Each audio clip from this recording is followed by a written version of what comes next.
স্বাগত ৭১ জানালে আপনাদের সঙ্গে আছি আমি রাকিব হাসান।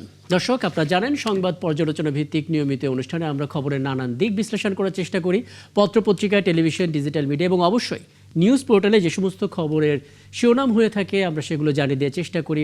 শুধু জানাই না, একই সঙ্গে সেসব খবরের সঙ্গে যুক্ত মানুষদেরকে আমরা সংযুক্ত করি আমাদের আলোচনার টেবিলে। আমাদের স্টুডিওতে এবং অনলাইনে সংযুক্ত থাকা অতিথিরা সে সমস্ত খবরের গভীরে ঢোকেন এবং আমাদেরকে তাদের মূল্যবান পর্যবেক্ষণ বিশ্লেষণগুলো জানান। এবং সেই ধারাবাহিকতায় আজ আমার সঙ্গে আছেন প্রধান উপদেষ্টা সিনিয়র সহকারী প্রেস সচিব ফয়েজ আহমেদ।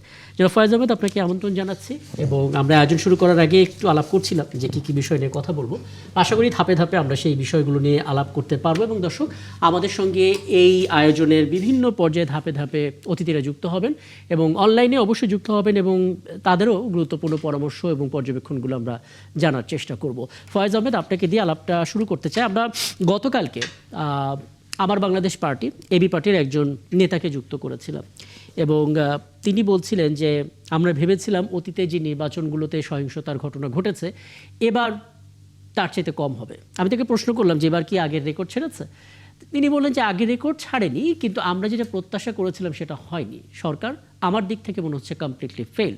ব্যাখ্যা আছে নিশ্চয়ই, একটু জানাবেন, কারণ আমি যেটা দেখতে পাচ্ছি দশম সংসদ নির্বাচনে ৩১৫ জন, একাদশে ৭৮০, দ্বাদশে ৪৬০ জন আহত হয়েছিলেন।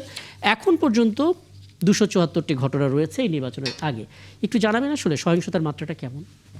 জি, আপনাকে ধন্যবাদ। প্রথম কথা, যেই রাজনৈতিক নেতার বক্তব্যে আপনি বলেছিলেন যে ওনারা যেটা প্রত্যাশা করছিলেন সেটা হয়নি। কমপ্লিটলি গভর্নমেন্ট ফেল কি ফেল না সেই ডিবেটে আমি যাচ্ছি না, বাট উনি যেটা প্রত্যাশা করেছেন একই প্রত্যাশা আমারও। আমরা সহিংসতা বলেন, দুর্নীতি বলেন, অনিয়ম বলেন, ক্ষতিকর যাবতীয় সকল জিনিসকে আমরা শূন্যে দেখতে চাই। এটা আমাদের চাওয়া, এটা আমাদের উইল। বাট রিয়েলিটি হচ্ছে কোনো কিছুকেই পুরোপুরি শূন্যতে নামিয়ে নিয়ে আসা যায় না। আপনি যদি ইউএস এর প্রেসিডেন্ট ইলেকশন, সেখানেও টুকটাক সহিংসতার খবর বা সংঘাতের খবর আমরা পাই, তাই না? তো আপনি যদি প্রথম কথা হচ্ছে এটা দুঃখজনক যে আমাদের এই সময়ে এসেও, অর্থাৎ ২৪-এর একটা এত বড় রক্তক্ষয়ী অভ্যুত্থানের মধ্য দিয়ে পাওয়া যেই গণতান্ত্রিক ব্যবস্থা বা গণতান্ত্রিক উত্তরণের যেই প্ল্যাটফর্ম আমরা এখন যে অবস্থার মধ্যে আছি, এই অবস্থায় এসেও ফ্যাসিবাদী শাসন আমলের নানান বিষয়কে রেফারেন্স হিসেবে বা উদাহরণ হিসেবে বা তুলনামূলক চিত্রের জন্য যখন আলোচনা করতে হয়, এটা খানিকটা দুঃখজনক। কিন্তু রিয়েলিটি হচ্ছে এইটা নিয়ন্ত্রণ করা বা এটা থেকে বিরত থাকা, এটা একক সরকারের কোনো পক্ষে সম্ভব নয়। বরঞ্চ ইলেকশনের মতো বড় গুরুত্বপূর্ণ ঘটনায় রাজনৈতিক দলগুলির নানান ধরনের দায় দায়িত্ব এখানে থাকে। তো রাজনৈতিক দলকে আমি কোনো ব্লেম করছি না। পরিসংখ্যানগত দিক থেকে যদি আমি বলি, ২০১৪ সালে যে নির্বাচন অনুষ্ঠিত হয়েছিল বাংলাদেশে, যেই নির্বাচনে বেসিক্যালি অর্ধেক নির্বাচন হয়েছে। খেয়াল করুন, ২০১৪ সালের নির্বাচনে ৫৩ জন বিনা প্রতিদ্বন্দ্বিতায় নির্বাচিত হয়েছে। এটা একটা দেশের একটা বড় অংশ নির্বাচনের বাহিরে ছিল, তাই না? সুতরাং এই ১৫৩ জন নির্বাচিত হওয়া মানে অর্ধেকেরও বেশি দেশ নির্বাচন নেই। সো অর্ধেক নির্বাচনে, সেই নির্বাচনে ৫৩০টি সহিংসতার ঘটনা বা ভায়োলেন্সের ঘটনা, ইলেকট্রাল ভায়োলেন্স সংগঠিত হয়েছে, যেখানে অন্তত ১১৫ জন মৃত্যুবরণ করেছে। সো আপনি যদি ২০১৮ সালের নির্বাচন দেখেন, এটা একটা প্রতিদ্বন্দ্বিতাপূর্ণ নির্বাচন ছিল, বাট নির্বাচনের ঠিক আগের রাত পর্যন্ত বোঝা যায়নি যে কি ঘটনা ঘটে গেছে এর মধ্যে। তো সেই নির্বাচনেও আপনি ৪ শতাধিক সহিংসতার ঘটনা ঘটেছে, সেখানেও ডজন খানেক মানুষ নির্বাচনী সহিংসতায় মৃত্যুবরণ করেছে। আপনি যদি ২০২৪ সালের যে নির্বাচন অনুষ্ঠিত হয়েছে, যে নির্বাচনে কোনো পলিটিক্যাল পার্টি ছিল না, কোনো অপোনেন্ট ছিল না, একদম আমিরামি নির্বাচন যেটা বলা হয়, নিজেরাই নির্বাচন, একটা ভ্রাতৃত্বপূর্ণ নির্বাচন ছিল একদলীয় ব্যবস্থার মধ্যে, সেই নির্বাচনেও আপনার ৫ শতাধিক সহিংসতার ঘটনা ঘটেছে। সেখানেও বেশ কিছু মানুষের মৃত্যুবরণ করতে হয়েছে, সহিংসতায় হত্যার শিকার হয়েছে। এবার যদি আমরা এই নির্বাচনের ক্ষেত্রে আসি, আপনি যদি তফসিল ঘোষণার পর থেকে দেখেন, সেখানে কিছু ঘটনা ঘটেছে। আর আপনি যদি পার্টিকুলারলি প্রচারণার ক্ষেত্রে আসেন, দেখেন, আপনি খেয়াল করবেন যে প্রচারণায় এইবারের নির্বাচনে খুবই কিছু আইসোলেটেড ইনসিডেন্ট ছাড়া কোনো ক্ষেত্রে আমরা ইউরোপ আমেরিকান নির্বাচনে যে ধরনের সম্প্রীতি দেখি প্রতিদ্বন্দ্বী প্রার্থীদের মধ্যে, কোনো ক্ষেত্রে আমরা সেটা দেখছি। কিছু আইসোলেটেড ইনসিডেন্ট ছাড়া। কিরকম দেখুন, এবারের নির্বাচনে আপনার এই জাস্ট আপনি কিছুক্ষণ আগে যে বিডি নিউজের লিড নিউজ ছিল, যেটা প্রধান খবর, সেটা হচ্ছে জনাব মির্জা আব্বাস এবং জনাব নাসিরউদ্দিন পাটোয়ারির মধ্যে। দেখুন এত বড় স্পেস পেয়েছে একটা মিডিয়ায়, মেইন স্ট্রিম মিডিয়ায় এত বড় স্পেস পেয়েছে। নির্বাচনের এই সময় সাধারণত গণমাধ্যমে অনেক বড় সংঘাত সহিংসতা ছাড়া এত বড় স্পেস কোনো মিডিয়ায় পায় না। ওনারা কি জন্য পেয়েছেন? ওনারা আলোচিত হয়েছেন একে অপরের বিরুদ্ধে নানান ধরনের বক্তব্য দিয়ে। তার মানে কি, আপনি কথার যে লড়াই, কথার লড়াইটা চলছে এখন, কথার লড়াইকে কোনোভাবে আমরা ভায়োলেন্সের আকারে নিয়ে আসতে পারি কিনা এটা আমার সন্দেহ, বা এটাতে আমি খুবই নির্বাচনের আগ দিয়ে এরকম জিনিস আমরা দেখে অভ্যস্ত, রাইট। কিন্তু বড় ধরনের দেখা যায় কোনো এক জায়গায় চেয়ার ছোড়াছুড়ি হয়েছে, বা আপনি তো, আমি গতকালকে একটা ভিডিও দেখছিলাম, সম্ভবত বরিশালের বাউফলের ওখানে নির্বাচনে, এটা পটুয়াখালীতে সম্ভবত বাউফলের ওখানে বিএনপির একটা বড় মিছিল যাচ্ছিল, অ্যাট দ্য সেম টাইম জামাত ইসলামের ক্যান্ডিডেট তারও একটা বড় মিছিল উল্টো দিক থেকে আসছিল, তারা একে অপরকে সাইড দিয়ে চলে গেছে। কোনো জায়গায় একটি মানে উস্কানিমূলক স্লোগান পর্যন্ত হয়নি। এই সৌন্দর্য তো আমরা দেখছি নানান বিবেচনায়। এরপরেও যে ভাই বলেছেন যে ওনারা যেরকম প্রত্যাশা করেছিলেন সেটা হচ্ছে না, আমি ওনার সঙ্গে, ওনার প্রতি আমার শ্রদ্ধা আছে, পূর্ণ শ্রদ্ধা। আমিও প্রত্যাশা করেছিলাম অভ্যুত্থানের পরবর্তী সময়ে এসে এই অভ্যুত্থানে সক্রিয়ভাবে অংশগ্রহণকারী যে সমস্ত ক্রিয়াশীল রাজনৈতিক দল, তারাই যখন নির্বাচনে অংশ নিচ্ছে, তাদের মধ্যে এরকম অন্তত কথার লড়াইটাও এত উচ্চমাত্রায় যাওয়ার কথা নয়। একদম, আমি আপনার বক্তব্য একেবারে স্পষ্ট। আমি একটু ফজলে হুদা বাবুল আপনার কাছে আসি, এবং সাহেব তারিক আপনার কাছেও আসবো। সময়টা যেহেতু একেবারে শেষের দিকে, অর্থাৎ বিরতির আগের যে মুহূর্তটা, কাজে আপনাদের কথা বলার মাঝখানে আমি হয়তো বিরতিতে যেতে পারি। ফজলে হুদা বাবুল, একটা জিনিস একটু বলবেন, মানে এই ইলেকশনটা এমন একটা প্রেক্ষাপটে হচ্ছে যেটাকে খোদ প্রধান উপদেষ্টাই বলছেন একটা ঐতিহাসিক নির্বাচন। কেন ঐতিহাসিক নির্বাচন? কারণ অনেকে আছেন 2008 সালের পর ভোট দেননি। আমরা যখন ভোটের অঙ্ক বলে একটা আয়োজন করি, সেখানে আমরা দেখতে পারি যে ভোটার এখন পাওয়া যাচ্ছে তার 3 ভাগের 2 ভাগ কোনো কোনো ক্ষেত্রে যারা 2008 সালের পর নতুন যুক্ত হয়েছে, অর্থাৎ ওই সময় একটা বিরতিতে ছিল, তারা হয়তো ভোট দেয়নি। তার মানে বোঝা যাচ্ছে একটা বড় ধরনের ঝুঁকিপূর্ণ অবস্থা, খুব চ্যালেঞ্জিং একটা অবস্থায় একটা নির্বাচন হতে যাচ্ছে, যে নির্বাচনে সবার একটা দায়িত্ব প্রয়োজন, এবং বড় ধরনের সহিংসতার ভয়ও অনেকের মধ্যে কাজ করছিল, মব সহ নানা কিছু। আপনি এখন নির্বাচনের পরিবেশটা কেমন দেখছেন? প্রধান উপদেষ্টার পক্ষ থেকে যে ডেটাটা দেওয়া হয়েছে সহিংসতার, আপনি বাস্তব চিত্র কি তেমনটাই দেখছেন, নাকি আরো বেশি মনে হচ্ছে আসলে? ধন্যবাদ ৭১ টিভিকে এবং আমার সহ আলোচক শাহিফতেকার তারিক ভাই, এবং এই মাত্র আমাদের এনসিপির সিরাজগঞ্জের সাইফ মোস্তাফিজ আসলেন, এবং অবশ্যই সিনিয়র সহকারী প্রেস সচিব আমাদের সাথে আছেন। সবাইকে শুভেচ্ছা, অভিনন্দন। বাংলাদেশ নারী ফুটবল টিম সাফ অনূর্ধ্ব-19-এ ভারতকে 2-0 গোলে হারিয়ে ফাইনালে উঠেছে। এই জন্য আমাদের নারীদের কনগ্রাচুলেশন, সারা দেশবাসীকে শুভেচ্ছা। যেটা আপনি বলেছেন, নির্বাচনের পরিবেশ এখন ওই অর্থে আপনি যদি কম্পারেটিভ বলেন, যে স্ট্যাটিস্টিক্স দিলেন সিনিয়র সহকারী প্রেস সচিব মহোদয়, কিন্তু বাস্তব কথাটা হচ্ছে যে আমরা কি ওই স্ট্যাটিস্টিক্সের জন্য কি আমরা এই জুলাই অভ্যুত্থান করলাম কিনা, আমাদের দেশটা স্বাধীন হয়েছে ওই জন্য কিনা, এটা কিন্তু একটা বাস্তব প্রশ্ন। দ্বিতীয়ত হচ্ছে যে কেন হবে সহিংসতা? আমরা দেখেছি ইতিপূর্বে সহিংসতাগুলোর কিন্তু কার্যত কোনো বিচার বা তড়িৎ কোনো ব্যবস্থা আমরা দেখিনি। এই একটা সময়, এমন সময়ে আমাদের নির্বাচনটা হচ্ছে যখন আমরা একটা জুলাইয়ের, আমরা আমাদের ছাত্র জনতা রক্ত দিয়েছে, আমরা একটা বাংলাদেশকে একটা সুন্দর ভবিষ্যৎ দাঁড় করাতে চাই বাংলাদেশের এবং পরবর্তী প্রজন্মের। এই সময়টাই সবকিছু একটু ওপেন থাকা উচিত ছিল। অস্ত্রগুলো কিন্তু এখনো পুরোটা না, আংশিকও কতটুকু হয়েছে এটাও প্রশ্নের দাবি রাখে। অস্ত্রগুলো কিন্তু এখনো উদ্ধার হয়নি। এছাড়াও যে গুমোট একটা সিচুয়েশন, আচ্ছা, আমি মানুষ আমি একটু দুঃখ প্রকাশ করছি, একটা বিরতিতে যেতেই হবে, কারণ হাতে থাকা শিরোনামগুলো দর্শকদেরকে জানাতে হবে। আমি এখান থেকে আলাপটা শুরু করব। দর্শক, আপনারা আছেন একাত্তর জানালে, একটা বিরতি নিয়ে ফিরছি, আমাদের সঙ্গে থাকবেন।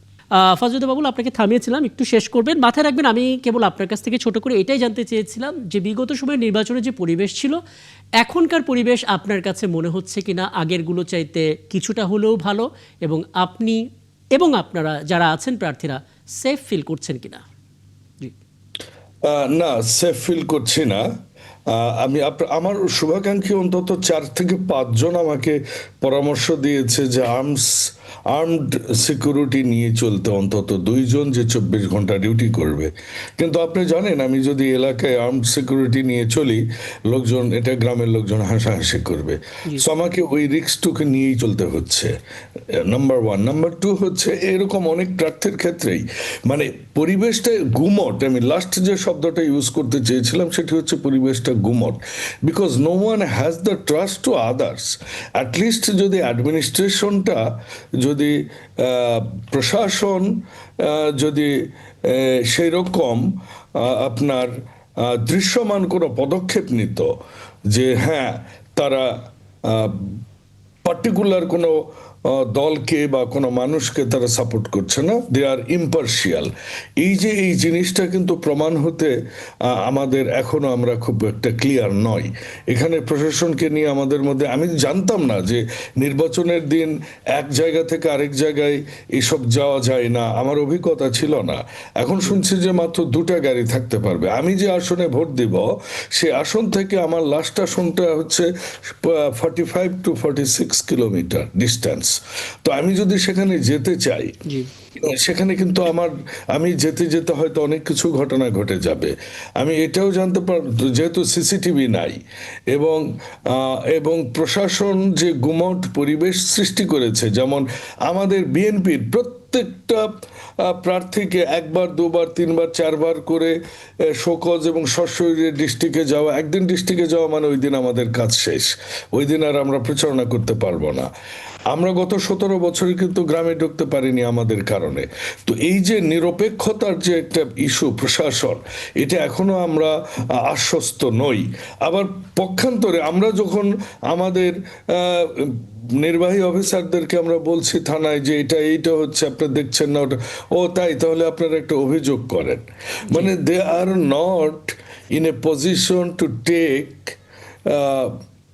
any initiative by themselves, whereas they take initiative against BNP. So in even in a minimum, if you do বুঝতে পারছি, violate আপনি in a আপনি minimum অনেকগুলো পয়েন্ট level, you বলেছেন। will get the আমি notice. যেখানে এখানে যেহেতু লাস্ট জি 30 সেকেন্ড আমি শেষ করছি। তো সেইখানে আমরা আসলে বিশেষ করে 5ই আগস্টের পর থেকে আমরা প্রত্যেকটা প্রশাসনের পদক্ষেপকে দেখে আসছি যে শুধুমাত্র বিএনপিকে ডাউনগ্রেড করার জন্য। এই জন্য আমাদের মধ্যে একটা ভয় ভীত বা একটা গুমট পরিস্থিতির মধ্যেই আমরা কিন্তু নির্বাচনটা করছি। 4টি গুরুত্বপূর্ণ পয়েন্ট বলেছেন, এগুলো নিশ্চয়ই আমার কাছে তো নোট তো আছে, আমি নিশ্চয়ই ফয়েজ আহমেদ আপনার কাছ থেকে ব্যাখ্যা জানার চেষ্টা করবো। আমি আরেকটু শায়েস্তা তারিক আপনার কাছে আসতে চাই। একটি নিশ্চয়ই শুনলেন যে ফজলুদ্দিন বাবুল বলেছে যে এই আর্মসটা আসলে মিসিং গেছে, সেটা এখনও আসলে ফিরে পাওয়া যায়নি, সেটা ঝুঁকি তৈরি করছে। প্রশাসনের নিরপেক্ষতা নিয়ে তিনি শঙ্কা প্রকাশ করেছেন, এবং একই সঙ্গে তিনি সেফ ফিল করছেন না, তার জায়গা থেকে তিনি এটা বলেছেন। এই সমস্ত বিষয়গুলোর সাথে আপনি একমত কিনা, এবং আপনার দিক থেকে নির্বাচনের পরিবেশ নিয়ে কোন কোন জায়গায় শঙ্কা রয়েছে এখনো বলে মনে করেন, ছোট করে? ধন্যবাদ আপনাকে। যারা এই আলোচনায় যুক্ত রয়েছেন তাদের সকলকে ধন্যবাদ জানাচ্ছি, এবং যারা আমাদের এই আলোচনাটি দেখছেন সেই সমস্ত দর্শকদেরকে ইসলামী আন্দোলন বাংলাদেশের পক্ষ থেকে আন্তরিক শুভেচ্ছা জানাচ্ছি। আমি ফজলে হুদা বাবুল ভাই যে সমস্ত বিষয় বলেছেন তার অনেকগুলোর সাথেই আমি একমত। তবে আমি সৌভাগ্যবান, এবং আমি যে আসনে নির্বাচন করছি ঢাকা নয়, আমার মনে হয়, এটা আমার ধারণা, আমাদের এখানে যারা প্রার্থী হয়েছেন তারা সবাই তুলনামূলকভাবে আমরা সবাই সহনশীল আচরণ করছেন। সকলকে ধন্যবাদ জানাচ্ছি। আমার এই আসনে যারা প্রতিদ্বন্দ্বী প্রার্থী রয়েছেন তাদের সবাইকে শুভেচ্ছা জানাচ্ছি। এখানে এখনো পর্যন্ত তেমন কোনো শঙ্কাজনক পরিবেশ আমরা এখনো দেখতে পাইনি, যদিও শঙ্কা আছে। যেটা বাবুল ভাই বললেন যে অনেকেই পরামর্শ দিচ্ছেন যে দেহরক্ষী ব্যবস্থা করার জন্য, কারণ কখন কি হয়, সবার ভোটারদের মধ্যে শঙ্কা, এই বিষয়টা আছে। এটা আমাদেরকে কিছুটা উদ্বিগ্ন করছে। এবং অস্ত্র উদ্ধারের বিষয়টাও, এটা আমি একমত। আমি যে দিকে নজর দিতে চাচ্ছি বিশেষভাবে, সেটা হচ্ছে নির্বাচন কমিশনের নিরপেক্ষতা তা কি আমরা শেষ পর্যন্ত পাবো, এটা নিয়ে কিছু সংশয় আমার মধ্যে আছে। তাদের কারো কারো আচরণ আমাদের কাছে এখনো পর্যন্ত এটা অভিযোগ আকারে উত্থাপন করার মতো এত বড় নয়, কিন্তু এগুলি খুব সিগনিফিকেন্ট।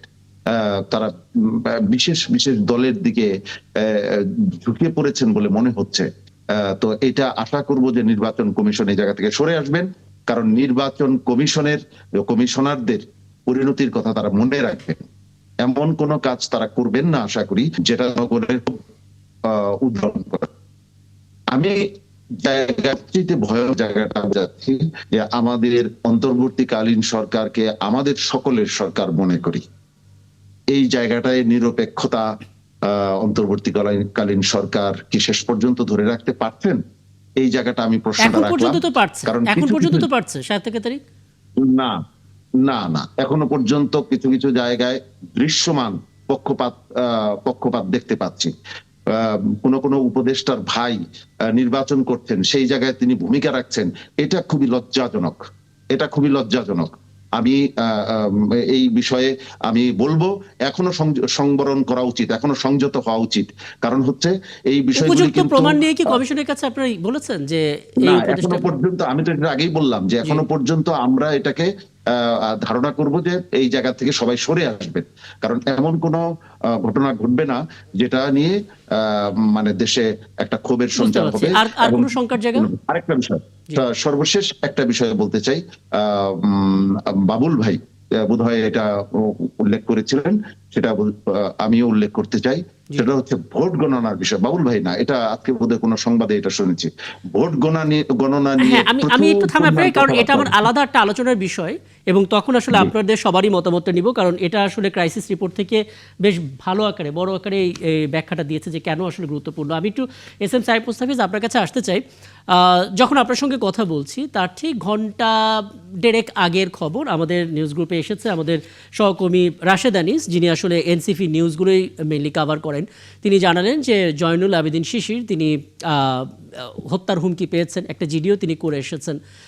গতকাল আমরা জানছিলাম এবি পার্টির একজন নেতা, তিনি ব্যারিস্টার, এবং তিনিও আসলে খুব আনসেফ ফিল করার কারণে হত্যার হুমকি পাচ্ছেন, এই মর্মে তিনি একটা জিডি করে এসছেন রিটার্নিং অফিসার এবং জেলা প্রশাসক কার্যালয়ে বরাবর।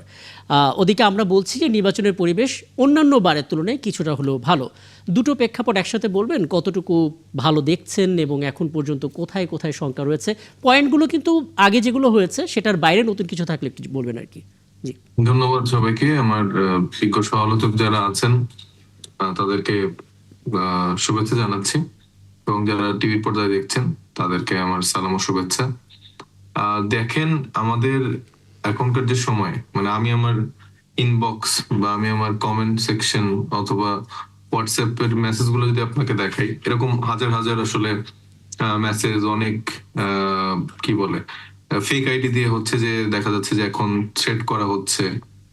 কারণ আমার এই আসনে আমি যা যা সমস্যা দেখতে পাচ্ছি, বা আমার প্রতিপক্ষ রাজনৈতিক দলের যেসব অপকর্মগুলো আছে সেগুলো নিয়ে যখন আমি কথা বলছি, তখন দেখা যাচ্ছে যে তারা বিভিন্নভাবে অ্যাটাক করার চেষ্টা করছে। এখানে যে পরিমাণ মানে বালুমহল দখল করা, টেন্ডারবাজি করা, দুর্নীতিবাজি করা, এই বিষয়গুলো নিয়ে যখন একজন নাগরিক হিসেবে আমি কথা বলছি, তো সেটা আসলে তাদের গায়ে লাগছে এবং তারা হুমকি ধামকি দেওয়া শুরু করছে। এবং যে গোয়েন্দা সংস্থাগুলো আছে কয়েকটা জায়গা থেকে আমাকে আলাদা করে ফোন করে বলেছে যে আপনি একটু সিকিউরিটি আপনার বাড়ান, রাত করে কোথাও বেরোবেন না। তারপরে এরকম অনেকগুলো আমাকে নানা কিছু বলছে, বা আপনি এত স্ট্রেট ফরওয়ার্ড কথাগুলো বলবেন না।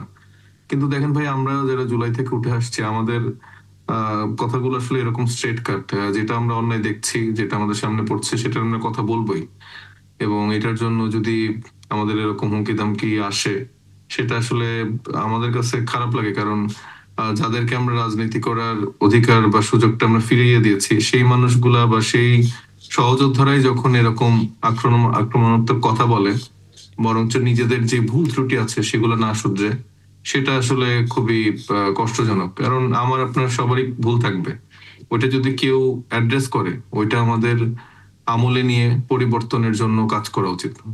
নেদার আমার হচ্ছে যে তাকে অ্যাটাক করা। তো এটা আমাদের সহযোদ্ধা শুধু শিশির ভাই না, আমি মনে করি আমাদের যারা নেতাকর্মী যারা আছেন তাদের প্রতিনিয়তই আসলে এই জীবননাশের হুমকিটা আছে। স্পেশালি যখন আমাদের ভাই শরীফ ওসমান হাদি মারা গেল, এরকম হিট লিস্টে আমাদের অনেকের নামই এরকম কিন্তু আছে। এখন আগে তো মনে হতো যে একটা যে রাজনৈতিক দল বাংলাদেশ থেকে পালিয়েছে শুধু তাদেরকে তখন আমরা দায়ী করতে পারতাম, কিন্তু এখন আমরা দেখতে পাচ্ছি যে আমরা যারা ফ্যাসিবাদ বিরোধী আমলে একসাথে লড়াই করেছি এদের থেকেও আমরা বিভিন্নভাবে হুমকি পাচ্ছি। কারা এবং তারা নানাভাবে মানে বাধাগ্রস্ত রাজনৈতিক হচ্ছি। দল হিসেবে তারা কি চিহ্নিত? কারণ একটু আগে একটা শিরোনামে বলছিলাম এনসিপির পক্ষ থেকে স্পষ্ট করে এখন বলা হচ্ছে যে কার্যক্রম নিষিদ্ধ আওয়ামী লীগের সহায়তায় 11 দলের প্রার্থীদের উপর হামলা চালাচ্ছে বিএনপি, এমন অভিযোগ করেছে এনসিপি। সুনির্দিষ্ট কোনো প্রমাণ আছে এটার আসলে? আপনি এই যে কয়েকদিন আগে শেরপুরের ঘটনা দেখেন, বাংলাদেশ জামাত ইসলামের একজন নেতাকে তো এটা সবার সামনে মেরে ফেলেছে বিএনপির নেতারা।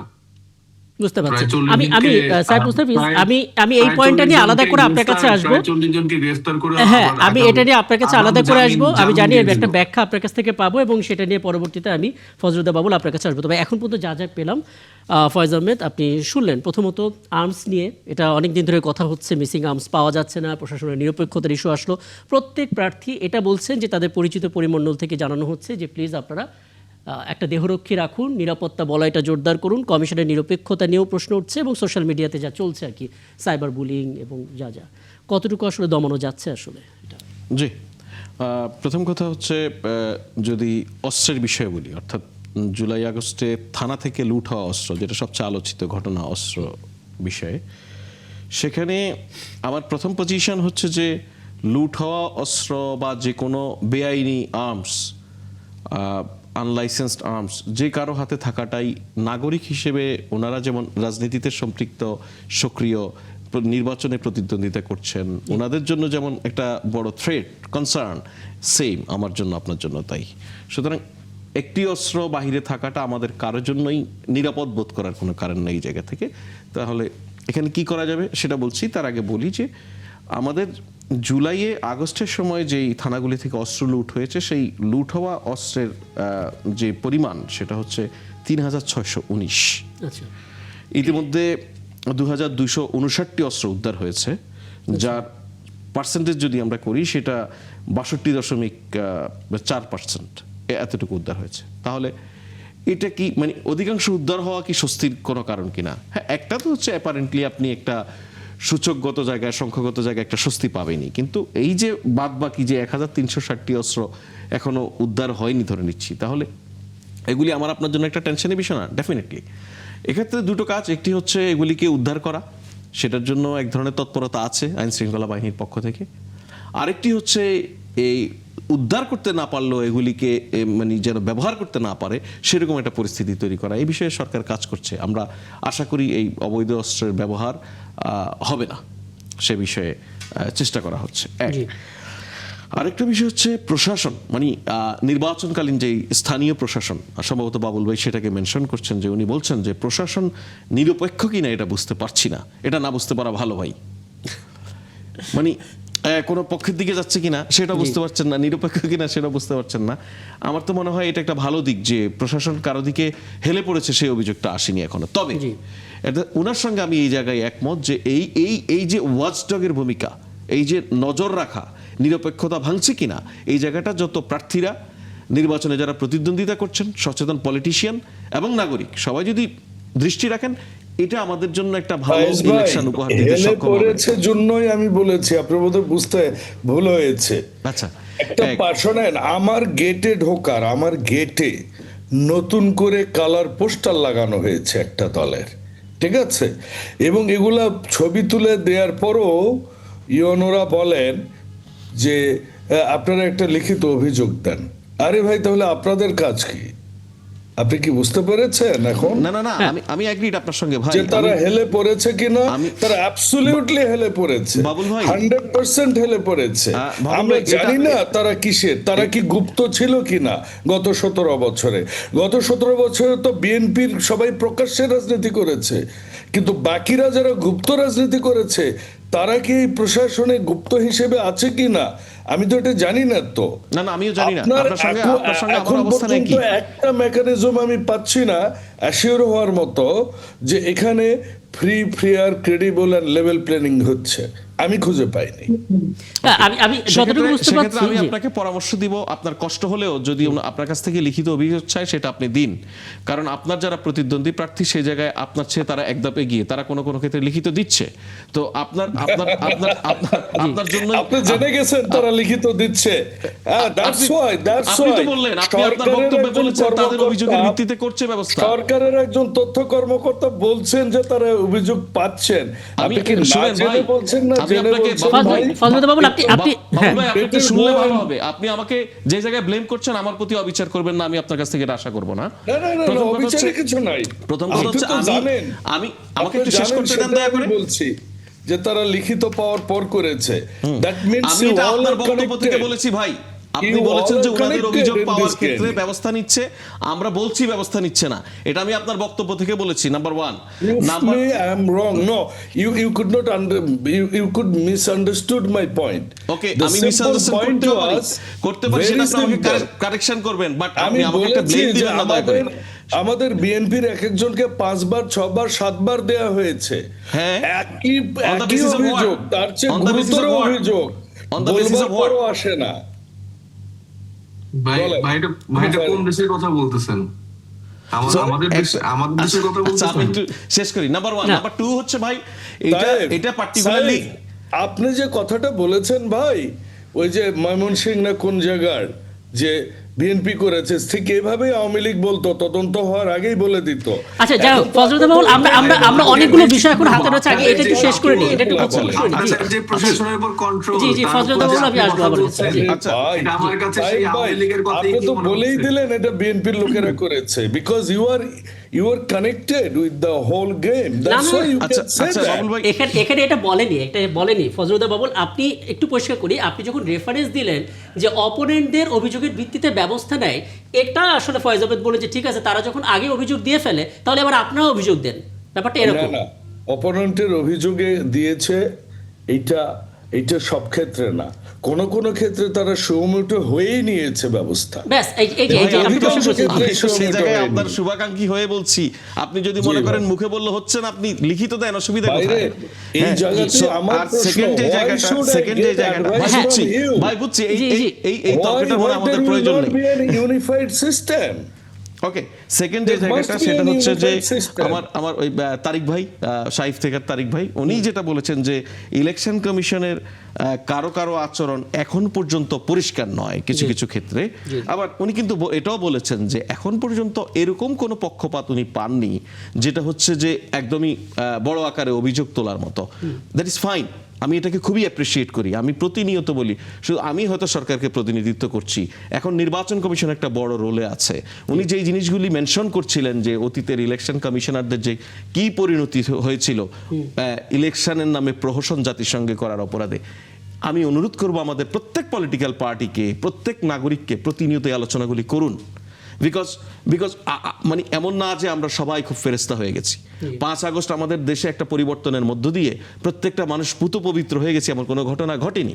সুতরাং আমাদের এখানকার সোশ্যাল পলিটিক্যাল কালচারে যেই জিনিসগুলি ভালো বা মন্দ যেগুলি এক্সিস্ট করছিল তার অনেকখানি এখন আচ্ছা, এবার এক্সিস্ট আপনি করে। একটু ছোট করে সাইদ মুস্তাফিজ যেই অভিযোগটা করেছেন, এটা প্রত্যেকটা প্রার্থী আসলে এটা ফিল করছেন, কোনো বক্তব্য দিলেই কোনো না কোনো চক্র এসে ঝাঁক ধরে গালাগালি দিয়ে চলে যাচ্ছে, সাইবার বুলিং করছে, না, সাইদ হত্যার হুমকি দিচ্ছে। মুস্তাফিজের বক্তব্যে যেটা খুব ইম্পর্টেন্ট, সেটা ইভেন এটা বাবুল ভাইও বলেছেন, তারিক ভাইও বলেছেন, সিকিউরিটি কনসার্ন। ভাই, আমরা একটা গণতন্ত্রের উত্তরণের পথে আছি, আমরা একটা এক্সট্রাঅর্ডিনারি সিচুয়েশনের মধ্যে আছি। আমরা জানি আমাদের সবার একটা কমন এনিমি আছে। এই কমন এনিমির মধ্যে যখন নির্বাচন হয়, নির্বাচনের প্রতিদ্বন্দ্বিতা, এটা একটা বড় লড়াই। এই লড়াইয়ে আপনার বন্ধু ও শত্রু হয়ে যায়। একই পরিবারে ভাইয়ে ভাইয়ে একজনের বিরুদ্ধে আরেকজন নির্বাচন করে, এই নির্বাচনেও ঘটনা আছে। যে মানে ভাইয়ের বিরুদ্ধে বোন বা বোনের বিরুদ্ধে ভাই ইলেকশন করছে, এটা হয়। সেই সময় অনেককেই নতুন রূপে আমরা আবিষ্কার করি যারা ক্যান্ডিডেট থাকে। টেক জায়ান্টদের সঙ্গে নেগোসিয়েশনটা করা যায় না? টেক জায়ান্টদের সঙ্গে, মেটা, গুগল এদের সঙ্গে। That is different. সেটা তো হচ্ছে যে আপনি যেটা বলছেন সেটা হচ্ছে সাইবার স্পেসে নানান ধরনের একটা করা বক্তব্য দেয়, সেগুলি নিয়ে এক ধরনের কাজ আছে। কিন্তু পার্টিকুলারলি যে থ্রেটের কথা বলছেন, ধরুন সাইফ মুস্তাফিজ যেটা বলছেন, সাইফ মুস্তাফিজের মূল ইস্যুটা আমি যদি ধরতে পারি যে এতদিন পর্যন্ত ওনারা যারা জুলাই অভ্যুত্থানের সময় সম্মুখ সারিতে নানানভাবে সক্রিয় ছিলেন, তারা শুধু আওয়ামী লীগের দিক থেকে যা প্রতীত ফেসিবাদ তাদের দিক থেকে থ্রেটটা পেতেন। এখন ইলেকশনে আসার পরে তাদের Opponent-দের কাছ সেই থেকেও সময়কার যারা সহযোদ্ধা ছিলেন তাদের কেউ কেউ থ্রেট দিচ্ছে। বুঝতে পারছি। এটা at the same time reality শুধু সাইফ মুস্তাফিজের জন্য না, এটা বাবুল ভাইয়ের জন্য রিয়েলিটি হতে পারে, তারিক ভাইয়ের জন্য আমার হাতে আরেক- সাম এক্সটেন্ট এটা আমাদের জন্য রিয়েলিটি। আমরা তো থ্রেট পাই, এই বাস্তবতা তো আছে। আমরা আমাদের কমন এনিমি জানি। এখানে আমি একটা রিকোয়েস্ট করতে পারি আমাদের পলিটিক্যাল পার্টিগুলিকে যে আমরা নতুন করে ওই মাত্রার শত্রু একে অপরের না হই যে মাত্রায় আমরা আওয়ামী লীগের মতো আচরণ করি।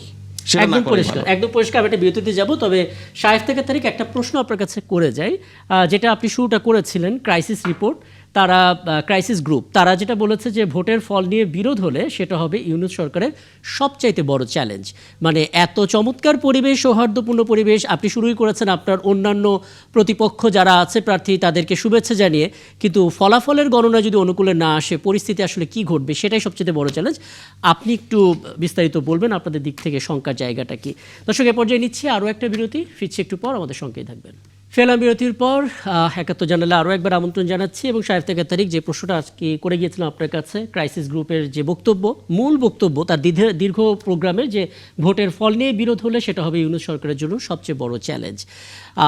কি চ্যালেঞ্জ আসলে অপেক্ষা করবে যদি ভোটের ফল নিয়ে মতবিরোধ তৈরি হয়? আপনি অন্তত কি কি শঙ্কা দেখেন এখানে? দেখুন, বাতাসে অনেক রকমের গুঞ্জন আছে, এই গুঞ্জনগুলোকে আমলে নিতে চাই না, কিন্তু গুঞ্জন যা কিছু রটে তার কিছু না কিছু তো বটে। যে ধরনের গুঞ্জন আছে ইলেকশন ইঞ্জিনিয়ারিং এর ব্যাপারে, নানা রকমের গুঞ্জন বাতাসে আছে, এবং সেই গুঞ্জনের সাথে কিছু আলামতও মিল খুঁজে পাওয়া যাচ্ছে।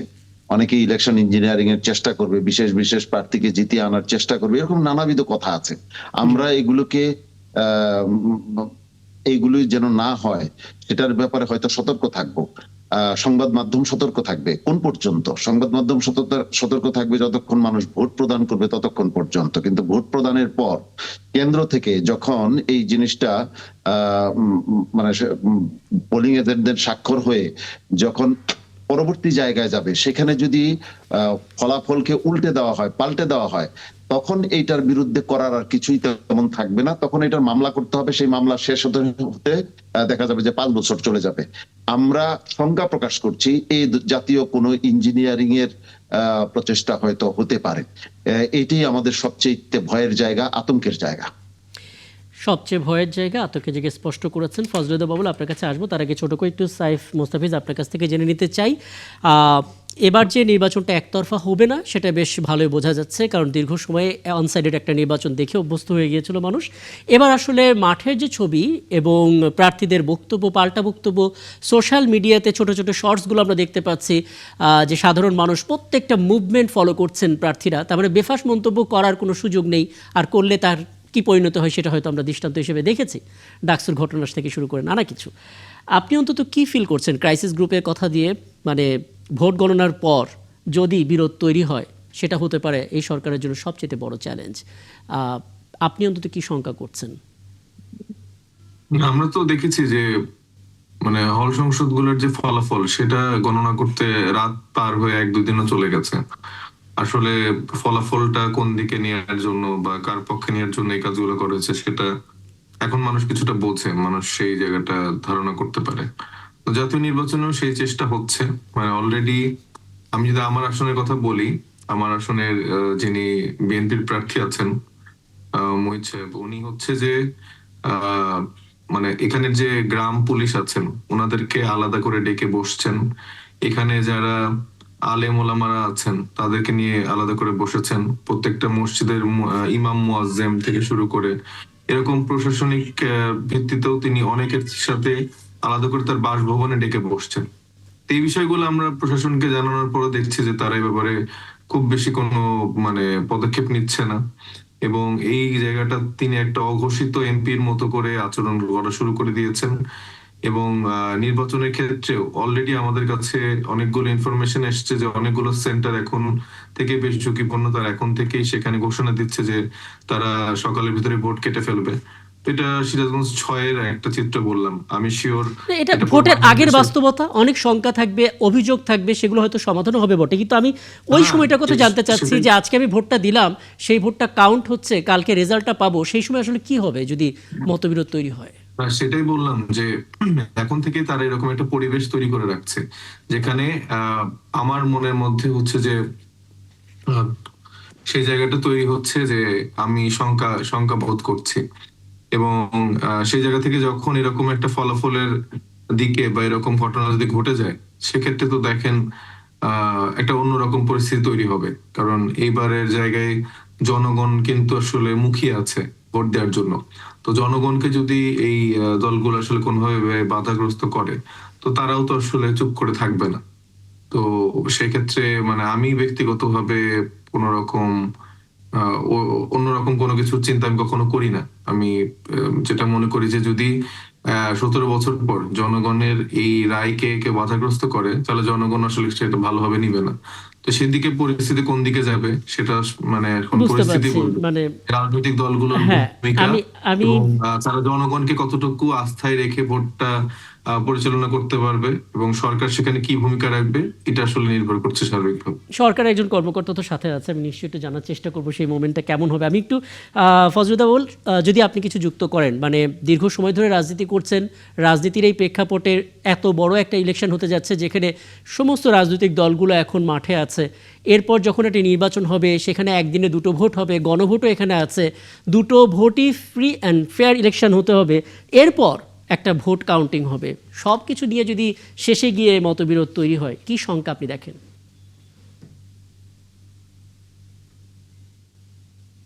সরি, জি। আমি সাইফের কনসার্নের সাথে আমি সমবেদনা জানাই, কারণ এরকমটা হওয়ার কথা না। আমি ঠিক এই কথাটাই বলছি যে এখানে বিভিন্ন আসন ভেদে বিভিন্ন রকমের আচরণ, এগুলার কেন প্রার্থীদেরকে প্রশ্ন জাগিয়ে তুলবে প্রার্থীদের মধ্যে, ঠিক এটাই কনসার্ন এখানে। যেটা সরকারের কর্মকর্তা এখানে যিনি আছেন উনি বললেন আমরা এখনো পবিত্র অতটা হয়নি। আমরা সেজন্যই কিন্তু জুলাই অভ্যুত্থান করেছি, এত মানুষ মারা গেছে, জীবন দিয়েছে, ছোট শিশু জীবন দিয়েছে, বৃদ্ধা জীবন দিয়েছে, ছাত্ররা জীবন দিয়েছে। এইটার জন্য তো, এটার সাথে আমরা পবিত্র হবার জন্যই তো। আপনি যে অস্ত্র উদ্ধারের যে পরিসংখ্যান দিলেন, যে কিছুটা পরিসংখ্যান হয়েছে, কিছুটা হয়েছে, অধিকাংশ হয়েছে, 67%, জি। 90% হয়েছে, it's okay, but why not 100%? Because it's a long time they got, it's a huge time. And কেন হবে না?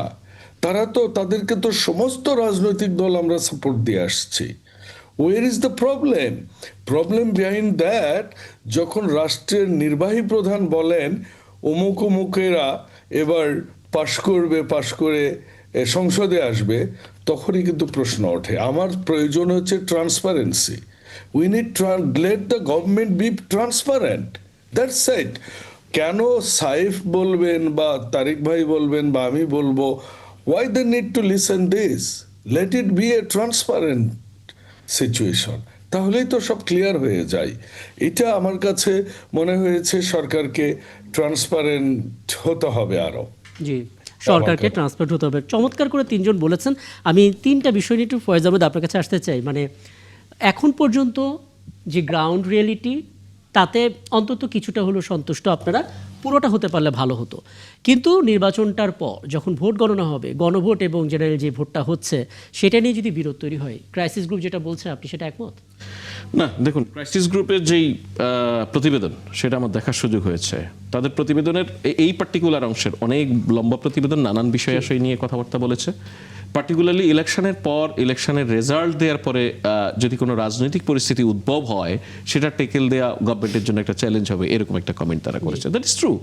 যে প্রথম কথা হচ্ছে যে আপনি পরিষ্কার থাকতে হবে যে, যেমন তারিক ভাই যেটা বললেন যে কেন্দ্রে ভোট গণনার পর সেটা যদি আবার রিটার্নিং অফিসার অফিস পর্যন্ত যেতে যেতে পাল্টে যায়, ডেঞ্জারাস। এটা হলে তো আর ভোট কি, ভোটের দরকার নেই, আপনি তো বসে এক জায়গায় রেজাল্ট ঘোষণা করে দিতে পারেন। সো এই জায়গায় তীক্ষ্ণ নজর রাখতে হবে, এটা যেন না হয়। জি, মানে এটা প্রথম কথা হচ্ছে এটা সরকারের কোনো পরিকল্পনা নাই, ইলেকশনের কোনো পরিকল্পনা নাই, এখন পর্যন্ত এই ধরনের কোনো আলোচনা নেই, এবং এটা খুব ডিফিকাল্ট, খুবই ডিফিকাল্ট। এটা আমি সরকারের সঙ্গে কাজ করে বলে বলছি না, আমি তো সাংবাদিকতা করেছি, আমি নির্বাচন সাংবাদিকতা করেছি, রাজনৈতিক সাংবাদিকতা করেছি। সেই জায়গা থেকে আমি যতটুকু বুঝি, কেন্দ্রের ফল রিটার্নিং অফিসারের অফিসে গিয়ে ওখানে গিয়ে পাল্টে যাওয়া, জি। এটা ডাকাতি, এটা হাসিনা স্টাইল। হ্যাঁ, যদি প্রয়োজন মনে করেন তারা এভাবে করেছেন, যা ইচ্ছা তাই করেছেন, কিন্তু এটা প্র্যাকটিক্যালি এটা খুব টাফ, বিকজ প্রত্যেকটা কেন্দ্রে প্রত্যেক ক্যান্ডিডেটের প্রতিনিধি থাকবেন, তারা ওখানকার যে প্রিজাইডিং অফিসার তার কাছ থেকে স্বাক্ষর নিয়ে ফলাফল তুলে নেবেন।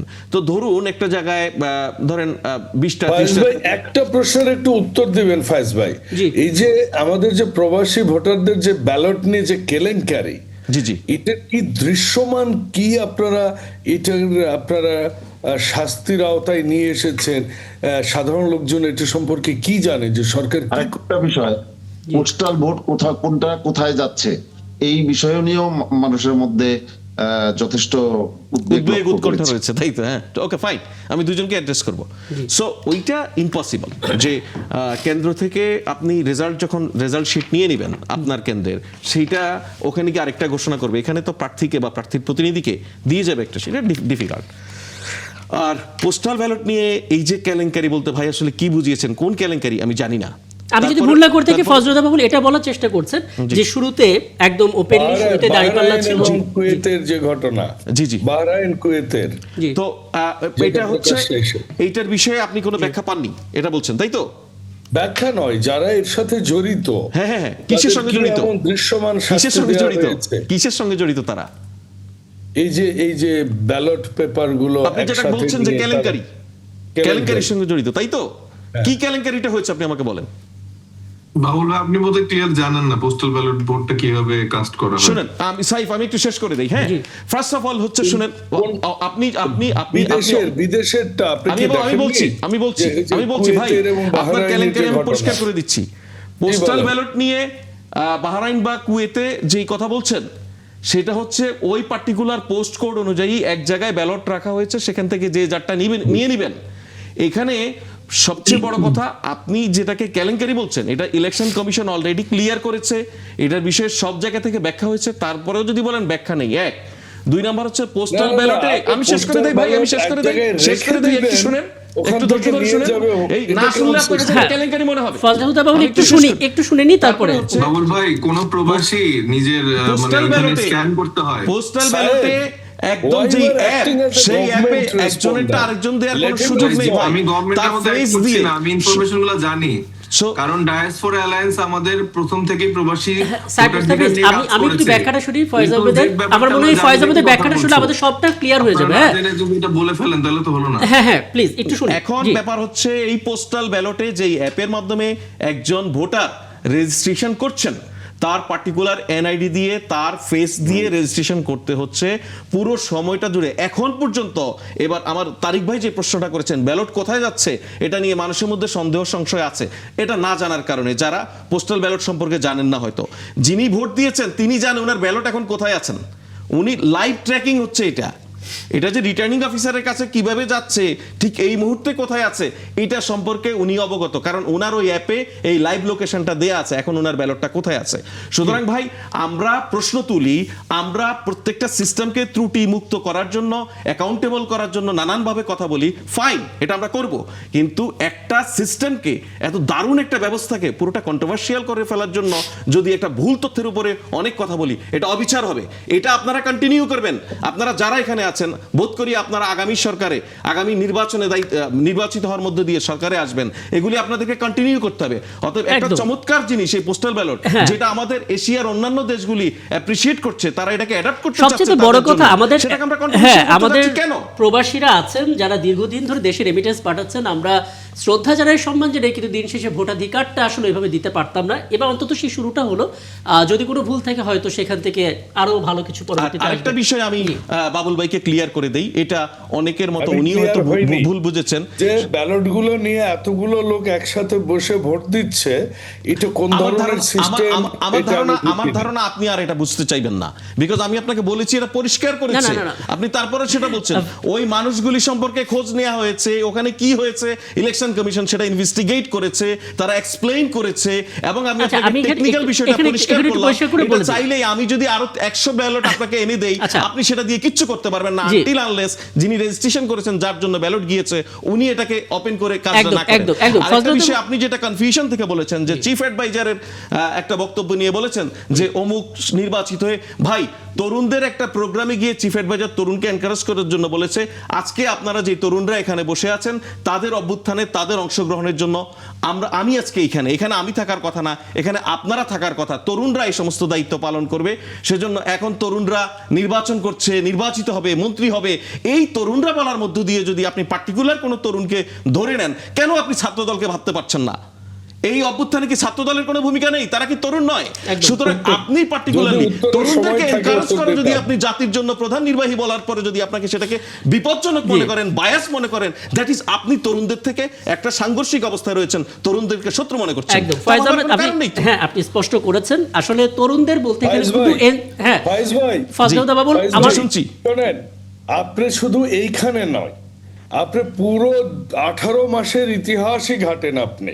আপনি সাংবাদিক, আমি জানি আপনি আপনার বসকে ডিফেন্ড করবেন, but the news and the people's perception made by your chief, একদম দেখেন ফজলুল বাবু, আপনি অনেক চমৎকার কিছু Perception point- শোনেন, বাবুল ভাই, এখন তো আনফরচুনেটলি আমি যে পজিশনটায় কাজ করি, অনেকগুলি বিষয়ে সরাসরি রিপ্লাই দেয় আমার জন্য একটু ডিফিকাল্ট। জি। তারপরে আপনি জি, পারসেপশনের যে ঠিক কথা আছে। বলছেন, এই পারসেপশনটাকে প্রতিনিয়ত আমরা ভাঙছি।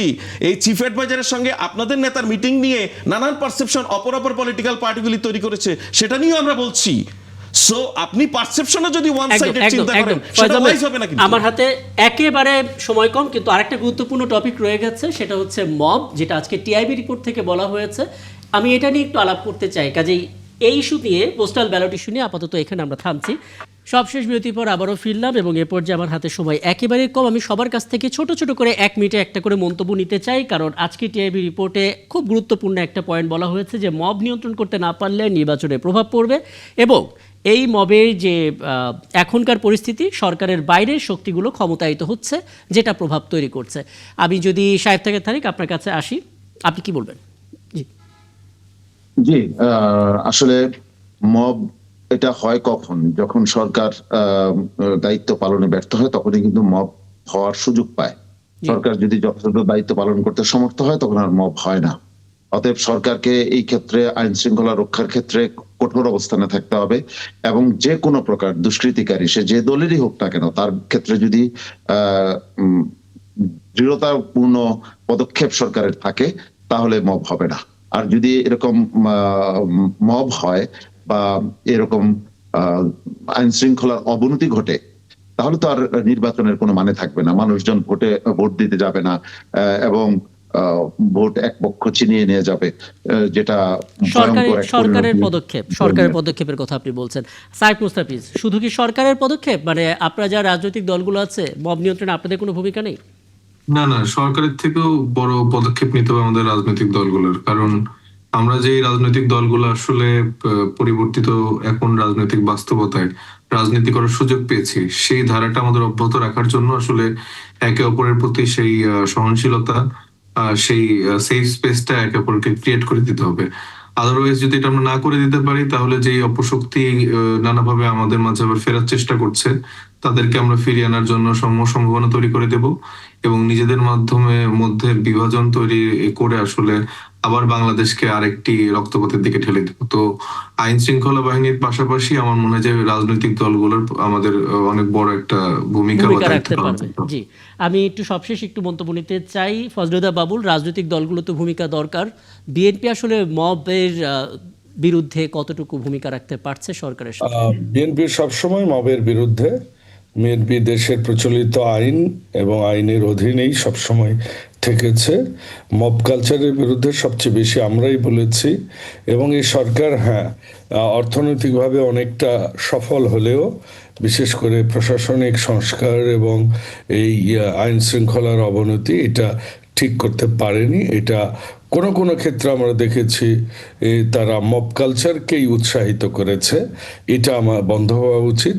অবশ্যই দেশের আইন শৃঙ্খলা বাহিনী এবং প্রশাসন তাদেরকে এম্পাওয়ার করে ট্রান্সপারেন্সি নিয়ে এসে আমার মনে হয় এখানে একটা সুষ্ঠু পরিবেশ নিয়ে আসার এখনো সময় আছে। সরকার এটা যদি সচেষ্ট হয়, এটা সরকার করতেই পারে যে কোনো সময়। খুব স্পষ্ট করে বলেন। আমি সবশেষ ফয়জাবেদ আপনার কাছ থেকে আশাবাদ নিয়ে শেষ করতে চাই, কারণ টিআইবির পক্ষ থেকে যেখানে বলা হয়েছে বাংলাদেশে মব সহিংসতা শুরু হয়েছে সরকারের ভেতর থেকে। সচিবালয়ে প্রথম মবের উৎপত্তি ছিল, যেটা নিয়ন্ত্রণ করা যায়নি বলে বাইরের শক্তি এখন ক্ষমতায়িত হচ্ছে। সরকার আসলে কি বলছে, কিভাবে নিয়ন্ত্রণ করবে? দেখুন, আপনি একদম অ্যাজ ইট ইজ যেভাবে পড়েছেন, জি। এটা তো খুবই কনফিউজিং। সরকারের ভিতর থেকে মব সংস্কৃতির উৎপত্তি এটা কিভাবে হলো? ধরুন সচিবালয়ের পার্টিকুলার যে ঘটনাকে রেফারেন্স করেছেন, এখানে তো সরকার ঢুকে পড়ে নাই সচিবালয়। জি, যারা ঢুকে গিয়ে এখানে একটা কেওয়াস সৃষ্টি করেছে তারা কি সরকার? উৎপত্তি আপনি কিভাবে সরকার ভিতর থেকে বলছেন? সো এইটা ঠিক দাবির সঙ্গে এক্সাম্পল কতটা সংহতিপূর্ণ হলো সাংবাদিক হিসেবে আপনি বিবেচনা করবেন। আমার মনে হয় পাঠক হিসেবে বা নাগরিকরা এটা বিবেচনার সুযোগ পাবে। সরকার তো মব উৎপত্তি করেনি, রিয়েলিটি আছে কিছু। রিয়েলিটি হচ্ছে আমরা একটা অভ্যুত্থান পরবর্তী সময় এমানসিপেটরি ভায়োলেন্স বলে একটা বিষয় আছে, সারা দুনিয়ায় স্বীকৃত আছে। এটা কোথাও কোথাও অভ্যুত্থান পরবর্তী সময়ে 2 বছরের মতো লাস্টিং করেছে। বিকজ আমাদের এখানে আপনি যদি আপনি জাস্ট একটু বিবেচনা করেন যে আমরা একটি স্বাধীন বাংলাদেশ যখন পাই, একটি 9 মাসের যুদ্ধের মধ্য দিয়ে, রক্তক্ষয়ী সশস্ত্র সংগ্রামের মধ্য দিয়ে, সেই সময় সারা দেশের কোথাও কোনো থানা তার ফাংশন বন্ধ করতে হয়নি। একদম। থানা অ্যাক্টিভ ছিল, কিন্তু এই সময়ে এসে পুলিশকে আপনি তো আচ্ছা। পুলিশের বাইরে নিয়ে গেছেন, পুলিশকে আপনি সন্ত্রাসে পরিণত করেছেন, মানুষ তার একদম, ক্ষোভ একদম। দেখিয়েছে। এর ফলে যে শৃঙ্খলা ভেঙে পড়েছে সেটার জন্য আপনি শুধু এটুকু বলেন যে সরকার সোচ্চার কিনা নির্বাচনকে মাথায় রেখে। ডেফিনেটলি এখন যেটা আমি পরিষ্কার করে বলি, সরকারের এখানে অনেক রেসপন্সিবিলিটি আছে। সরকার অনেক চেষ্টা করবে, আইন শৃঙ্খলা বাহিনী অ্যাক্টিভ থাকবে। সবচেয়ে বড় রোল পলিটিক্যাল পার্টিগুলিকে এই জায়গায় প্লে করতে হবে, অন্তত নির্বাচনের সময় প্রতিদ্বন্দ্বী প্রার্থীর প্রতি এবং ভোটারদের প্রতি রেসপেক্ট রাখতে হবে, মাথায় রাখতে হবে। ত্রুটিপূর্ণ নির্বাচনের মধ্য দিয়ে তার মানে নির্বাচিত যত স্টেক হোল্ডার আছে যারা নির্বাচনের মাঠে থাকবেন তাদের প্রত্যেকেরই দায়িত্ব আছে। আপনাদের সবাইকে অনেক ধন্যবাদ আমাকে সময়টা দেওয়ার জন্য, এবং দর্শক আপনাদেরকে ধন্যবাদ সাথে থাকার জন্য। আগামীকাল দেখা হবে নতুন ইস্যু নিয়ে 71 জানালে সাথে থাকবেন।